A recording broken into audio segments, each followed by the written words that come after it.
तो शेर शाह सूरी का सबसे पहले हम देखेंगे एडमिनिस्ट्रेटिव सिस्टम। ठीक है, तो एडमिनिस्ट्रेशन सिस्टम के अंदर सेंट्रल एडमिनिस्ट्रेशन, उसके बाद प्रोविंशियल एडमिनिस्ट्रेशन। ठीक है, सेंट्रल के अंदर उसके सभी मेन इंपॉर्टेंट ऑफिशियल्स हम देखेंगे। उसके बाद प्रोविंसेस के अंदर सबसे पहले प्रोविंसेस का डिवीजन देखेंगे। ठीक है, डिवीजन के अंदर क्या रहेगा, तो प्रोविंसेस डिवाइडेड था इनटू द सरकार, सरकार डिवाइडेड था इनटू द परगनास, और परगना डिवाइडेड था इनटू द विलेजेस।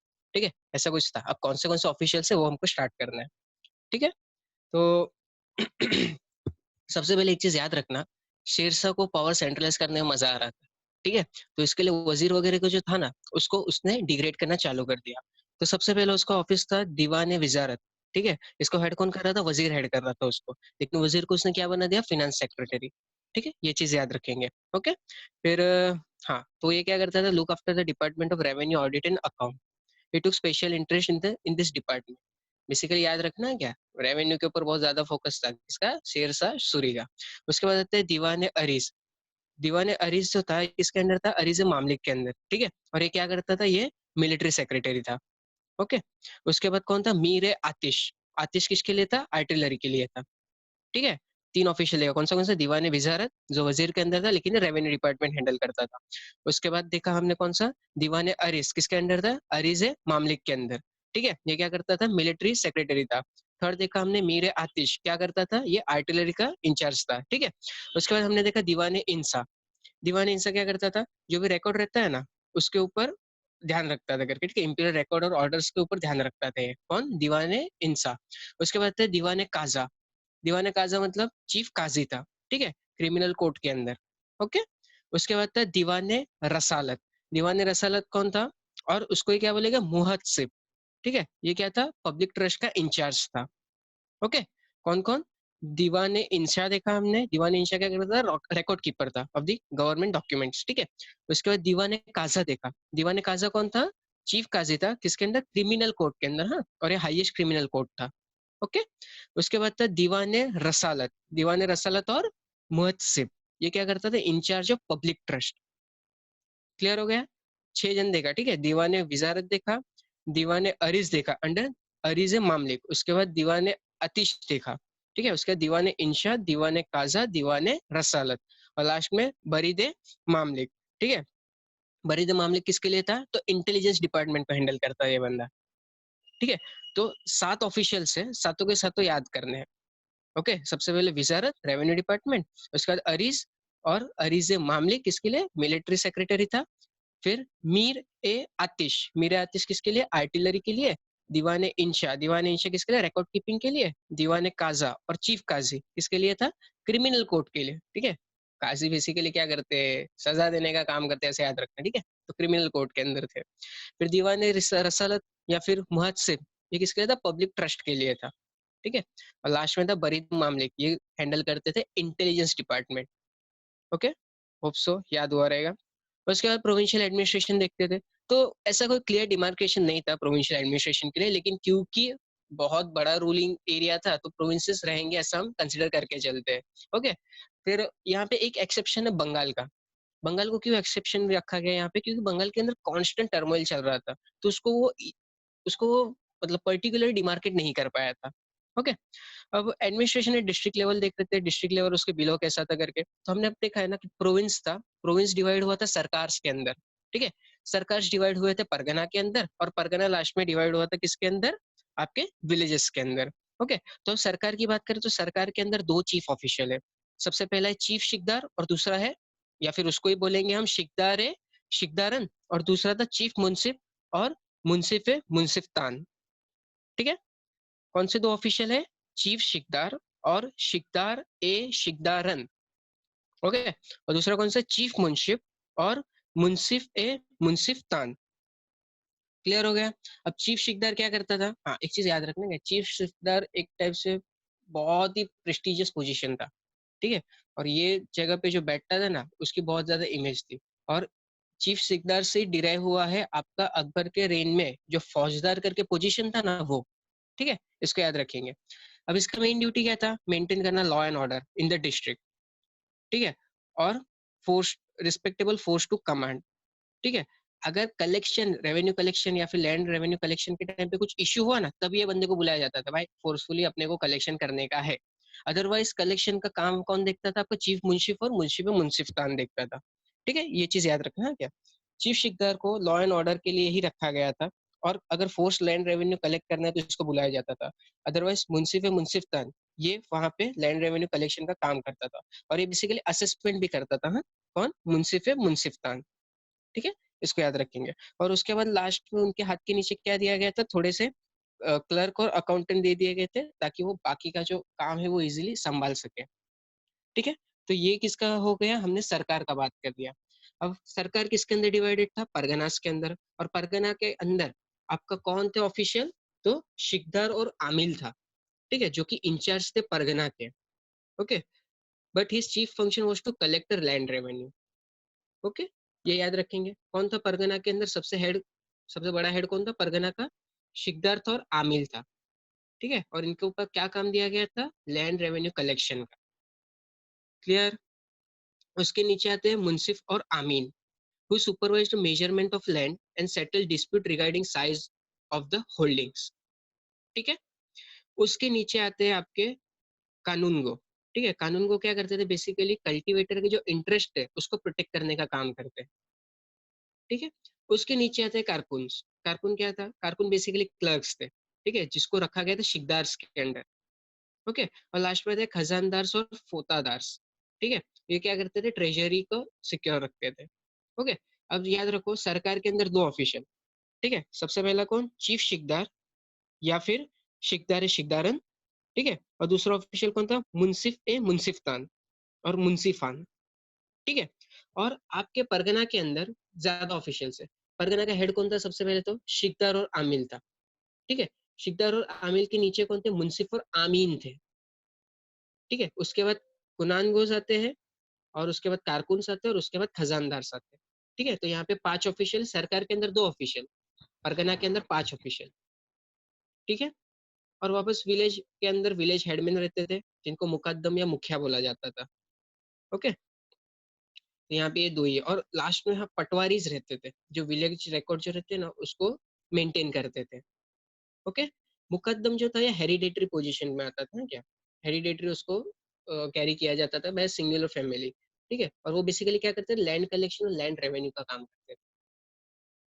क्लियर हुआ? बहुत इंपॉर्टेंट है। ठीक है, तो क्या देखा हमने? सरकार के अंदर 2 ऑफिशियल, कौन से? चीफ शिकदार और शिकदार शिकदार क्या करता था? Basically law and order maintain करता था। अगर लैंड रेवेन्यू नहीं निकला तो भाई ये फोर्सफुली जाएगा, उसके वजह से कलेक्ट करेगा। ठीक है, दूसरा कौन था? मुंसिफ मुंसिफान। ये क्या करते थे? असेसमेंट करता था लैंड का, और लैंड रेवेन्यू कलेक्ट करते थे। ठीक है, और उनके नीचे फिर क्लर्क्स और अकाउंटेंट दे दिए गए थे, भाई कुछ संभाल लो, लगाओ तो। ओके, परगना के अंदर 5 ऑफिशियल याद रखना है। सबसे पहले शिकदार रहेगा और आमिल रहेगा। ठीक है, ये क्या रहेंगे? हेड ऑफ द परगना, और कलेक्ट करेंगे लैंड रेवेन्यू। दूसरे रहेंगे मुंसिफ और आमीन। ठीक है, आमिल और आमीन में कंफ्यूज मत करना। पहले आमिल आते हैं, पहले एल आते हैं, फिर एन आता है। ठीक है, तो सबसे पहले आमिल रहेगा, उसके बाद आमीन रहेगा। ठीक है, तो मुंसिफ और आमीन क्या करते थे? मेजरमेंट करते थे लैंड का, और कुछ भी डिस्प्यूट रहेगा तो उसको सेटल करने का काम करते थे। ठीक है, उसके बाद कानून गो आते हैं। कानून गो क्या करते हैं? कल्टीवेटर के इंटरेस्ट को प्रोटेक्ट करते हैं। उसके बाद कारकुन आते हैं, जो कि क्लर्क रहते हैं शिकदार के अंदर, और उसके बाद खजानदार और फौजदार आते हैं, जो ट्रेजरी को सिक्योर करते हैं। उसके बाद विलेज लेवल पे आ जाते हैं। विलेज लेवल पे कौन थे? मुकद्दम थे और मुखिया थे, और लास्ट में पटवारीज थे, जो विलेज रिकॉर्ड कीपिंग का काम करते थे। ठीक है, अब चलो मिलिट्री ऑर्गेनाइजेशन के बारे में देख लेते हैं। तो मिलिट्री ऑर्गेनाइजेशन के अंदर क्या था? कि बेसिकली जो भी आपके मतलब शेरशाह खुद कमांडर इन चीफ था। ठीक है, तो वो खुद जाके सिलेक्ट करता था। ठीक है, recruit soldiers by himself and fixing there salaries. और एक चीज याद रखना, सैलरीज क्या था? कैश के अंदर दिया जाता है। एज वेल एज आपका जो खिलजी का जो था दाग और चेहरा, उसको उसने रिवाइव करवाया। ठीक है, उसकी जो आर्मी थी उसके अंदर 1,50,000 कैवलरी थे, 25,000 इन्फेंट्री थे, और एलिफेंट फोर्स था 5,000 का। ठीक है, और रेगुलर आर्टिलरी रखता नहीं था। अगर बहुत ज्यादा जरूरत पड़ी तो आजू बाजू के जितने भी कंटोनमेंट एरियाज वगैरह थे वहां से बुला लेता था। एग्जाम्पल दिया गया है रोहतास और दिल्ली का। ठीक है, क्योंकि इतना बड़ा मेंटेन करना बहुत मुश्किल होता था। एज वेल एज यहाँ पे कुछ ज्यादा डिवीजन नहीं था, एक ही डिवीजन के बारे में अपने को पता चलता है, वो है फौजदार का, या फिर फौज बोला जाता है उसको, जिसको हैंडल करते हैं फौजदार। ठीक है, additional troop were supply by the province governor in time of emergency. Clear? तो क्या क्या याद रखेंगे? कैश के अंदर पे करता था, दाग एंड चेहरा को रिवाइव करवाया। अच्छी खासी आर्मी थी, लेकिन स्टेशनरी आर्मी नहीं रखता था। अगर एडिशनल जरूरत पड़ी तो बुला लेता था करके बाजू के प्रोविंसेस से, ठीक है? उसके बाद जुडिशियल सिस्टम के बारे में बात कर लेते हैं। तो जुडिशियल सिस्टम के बारे में क्या हमने देखना है? ओके, कुछ इनोवेशन नहीं था बट इक्वालिटी बिफोर लॉ, ठीक है? सबको हम इक्वली ट्रीट करेंगे। शेरशाह खुद as a highest court work करते थे और जस्टिस को ज़्यादा इम्पोर्टेंस दिया गया था, ठीक है? सिविल केसेस जो थे, वो काज़ी के अंदर रखे गए थे। यहाँ पे और एक ऑफिशियल आता है मीर अदल, ठीक है? जो एक जुडिशियल ऑफिशियल है, ओके? और क्रिमिनल लॉज़ जो थे वो बहुत ही ज़्यादा हार्श थे।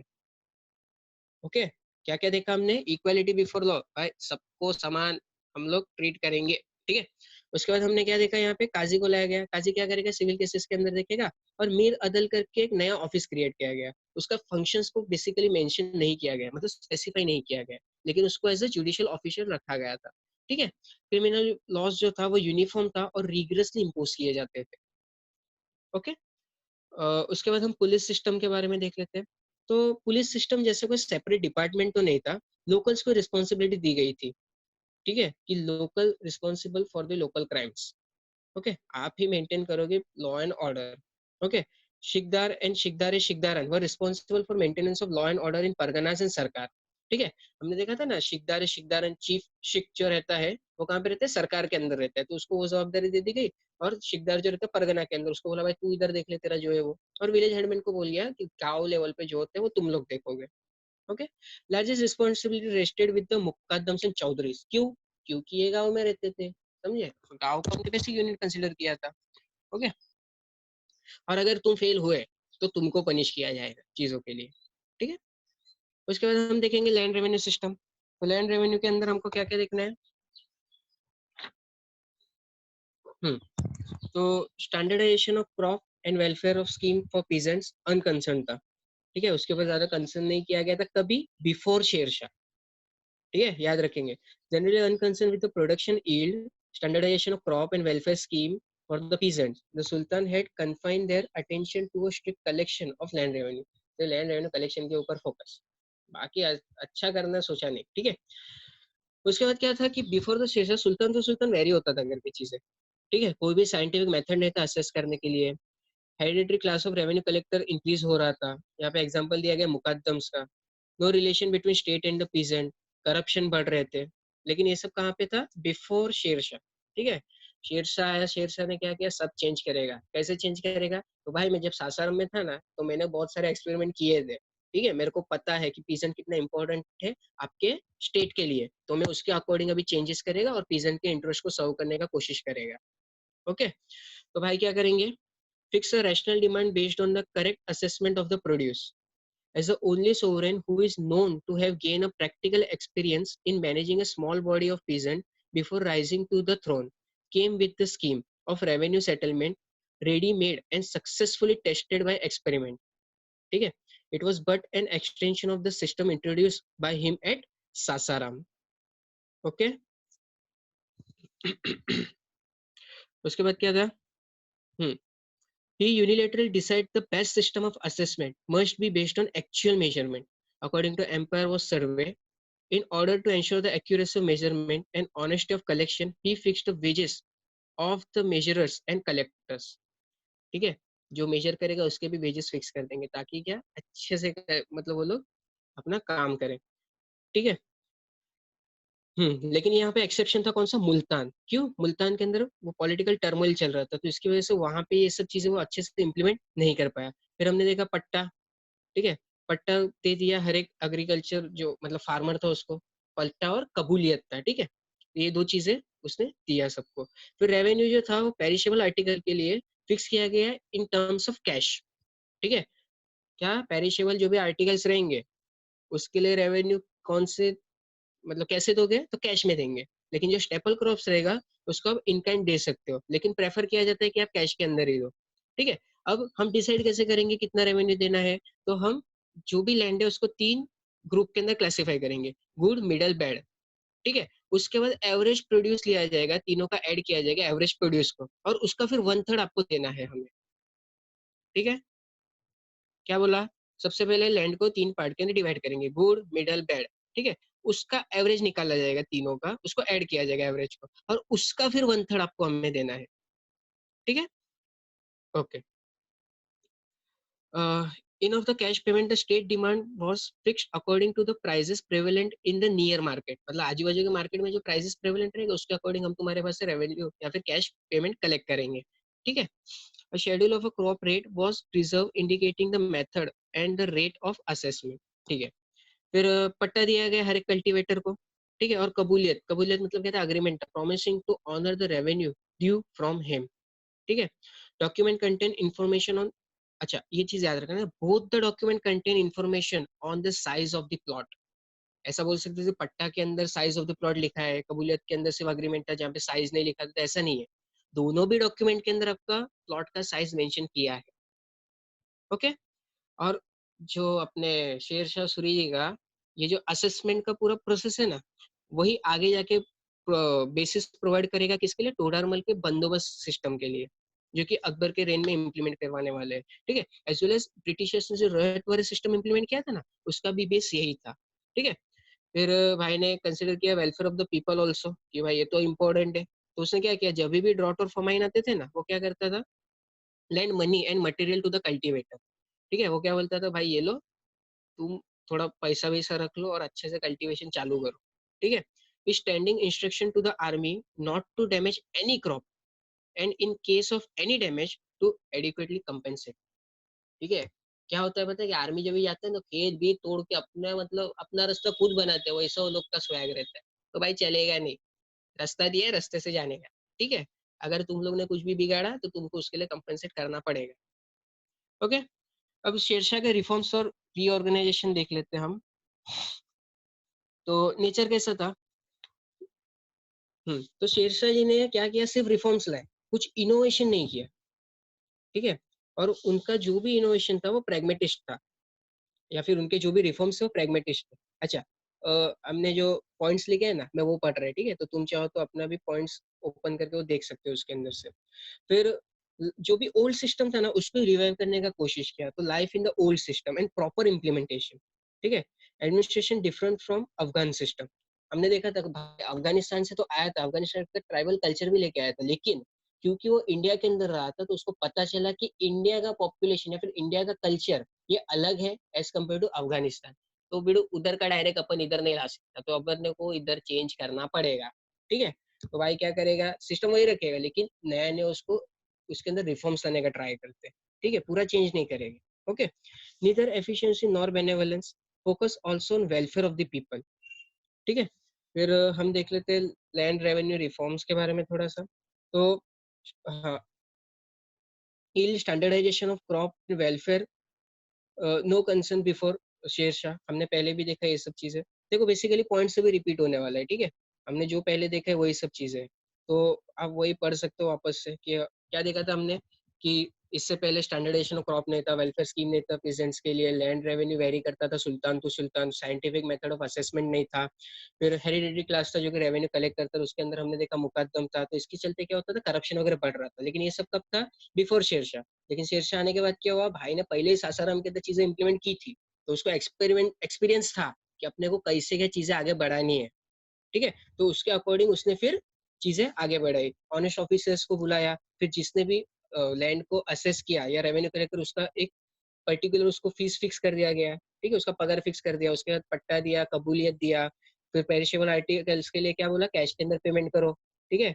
अगर पेरिशेबल नहीं रहेगा तो कैश के अंदर इन काइंड के अंदर दोगे तो भी चलेगा, लेकिन प्रेफर क्या करेंगे, कैश के अंदर देना ही हम लोग प्रेफर करेंगे। फिर हमने देखा था कि कैसे वो लैंड था उसको असेस किया गया, उसको 3 पार्ट के अंदर डिवाइड किया गया, गुड बैड और एक एवरेज, उसका तीनों का एवरेज निकाला गया, ठीक है। और उसका 1/3 फिर आपको पे करना था, किसको, गवर्नमेंट को, ओके। हाँ यही सब चीजें थी। उसके बाद नेक्स्ट क्या पढ़ा था हमने, तो लैंड रिफॉर्म्स के अंदर यही सब था वापस वापस। फिर मिलिट्री रिफॉर्म्स के अंदर भी हमने पढ़ा था कि खुद जाके भाई सिलेक्ट करता था किसको क्या लेना है, ठीक है। उसके बाद उसका हमने इन्फेंट्री देखा था, कैवलरी देखा था, एलिफेंट का फोर्सेस देखा था। उसने दाग और चेहरा जो अलाउद्दीन खिलजी लेके आए थे उसको रिवाइव किया, ठीक है। और जिनको भी था उनको कैश के अंदर पेमेंट करना उसे स्टार्ट किया। और यही सब बेसिस बनता है, या फिर बेसिस बनता है किसके लिए, अच्छा ठीक है। एक चीज याद रखना, ज्यादा डिविजन्स नहीं थे, ठीक है। एक फौज करके एक ही डिवीजन था और उसको हेड कौन करता था, आपका फौजदार करता था, क्लियर।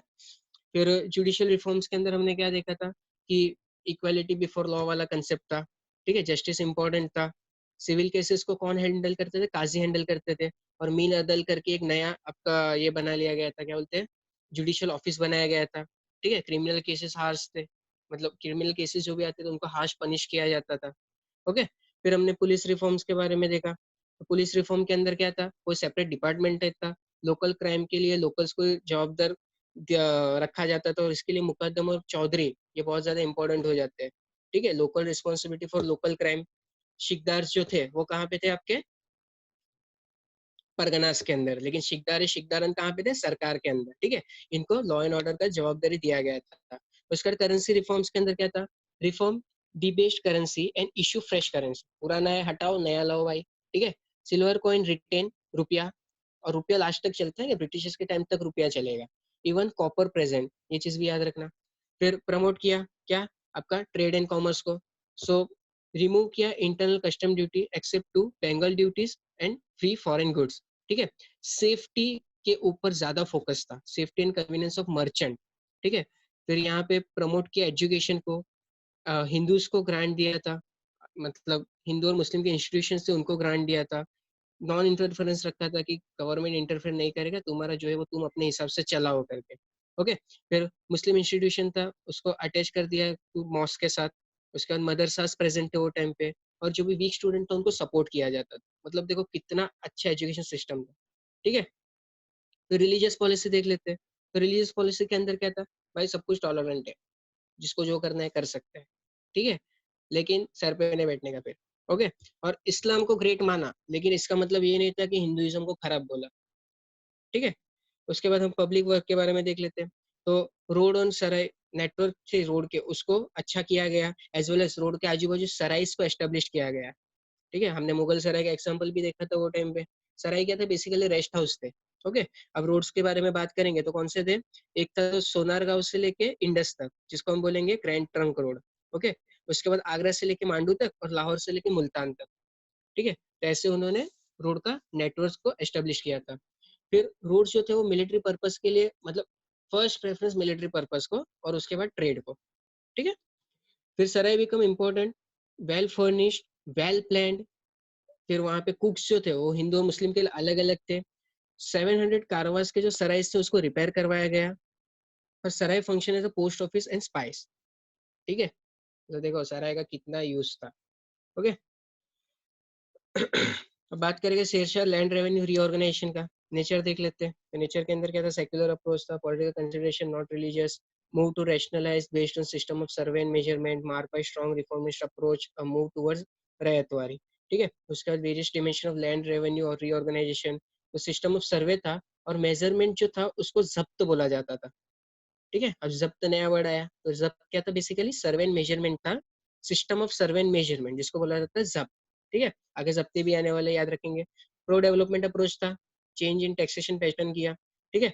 उसके बाद आ गया फीचर्स, देखो आ गया जब्ती, ठीक है। तो zabti system came into operation from the time of Sher Shah when he introduced a schedule of rate or ray to serve as a basis for calculating revenue demand after the measurement of an area sown had been done, ठीक है। तो basically जब्ती और रे क्या था? आपका measurement के सिस्टम थे। एक बार आपने कल्टीवेट कर लिया, कितना उगा उसके हिसाब से मेजर किया जाएगा, और उसके हिसाब से आपको फिर रेवेन्यू देना पड़ेगा, ठीक है।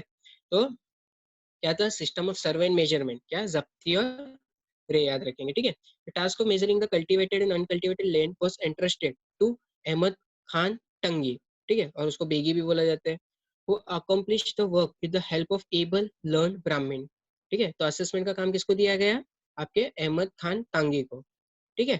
और उसने क्या किया? जो भी लर्न पर्सनालिटीज थे उठाया, उनको बोला चलो अपने को मेजरमेंट करने गए, ठीक है। और उनको लेके गया, और इसमें मेजर कौन थे? आपके ब्राह्मण्स थे, ओके। उसके बाद उन्होंने एक रजिस्टर मेंटेन किया जिसके अंदर पूरा डेटा को इंक्लूड किया गया। फिर असेसमेंट किया। Assessment good beginning but not perfect, new Jama properly assessed, ठीक है।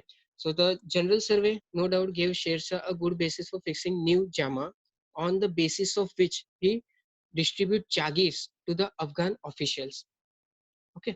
फिर survey was rather a summary one and not a very dependable one, nevertheless it was a good beginning, ठीक है। सर्वे जो था एक समरी था, लेकिन टोटली उसके ऊपर डिपेंड करना ये गलत था, लेकिन एक इनिशियल बिगिनिंग दे दी, एक बोलते हैं ना पुश दे दिया करके। Okay, purpose of survey Sikandar Lodi's गज measuring 32 digit in length was used with a hempen rope as the instrument of measurement. ठीक है, तो सिकंदर लोधी का जो था कि 32 डिजिट का लेंथ मेजर करने का एक इंस्ट्रूमेंट, ठीक है, गजे सिकंदरी हमने सुना है। ओके, उसके बारे में बात कर रहे हैं, और एज वेल एज हेम्पन रोप जो था उसको एज ए इंस्ट्रूमेंट यूज किया गया फॉर द मेजरमेंट पर्पस। ठीक है, रे और schedule of a crop rate, even taken good middle bad and one third as a tax. हमने देखा ना वन थर्ड वाला कंसेप्ट। हेलो,